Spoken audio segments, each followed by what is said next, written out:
Milwaukee's director of the Office of Violence Prevention is here with me now. Reggie Moore, thank you for being here.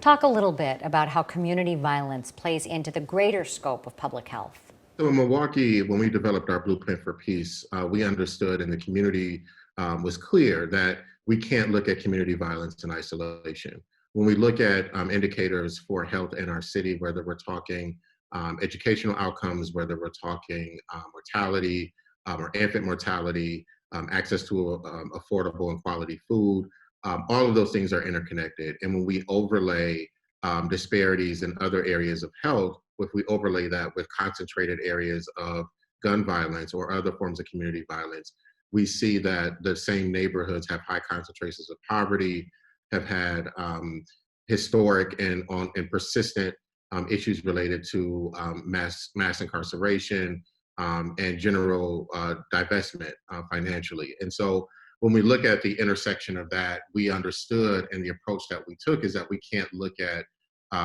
violence is sort of community violence is the manifestation of a series of inequities and a series of failures of public policy, of lack of investment that have created the conditions for community violence to occur. And so even when we look at high rates of asthma, or we look at high rates of diabetes or heart disease, all of those things are interconnected and oftentimes are concentrated in some of the same neighborhoods that we see high levels of domestic violence and gun violence. Can you tell us about the work you've done in Milwaukee to reduce community violence? It's been a challenging year. Right. So in 2017, we developed our first comprehensive public health violence prevention plan known as the Blueprint for Peace. And we engaged thousands of residents of really driving both the strategies as well as the priorities for violence prevention in our city. And quite frankly, I feel like we were ahead of the curve. I mean, the calls around the country right now around reimagining public safety is essentially what we did.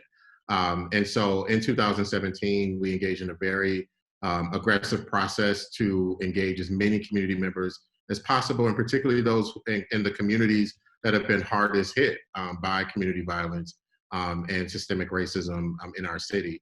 And so, young people as well as individuals who have been victimized or survivors of violence, as well as those who have perpetrated violence in their past, all were a part of the conversation and the strategizing and really visioning what does our city look like, and really visioning it beyond the absence of violence. But what does it mean to have a community where opportunities are accessible, where young people have access to a quality education, where we're investing in prevention in ways that we hadn't done before.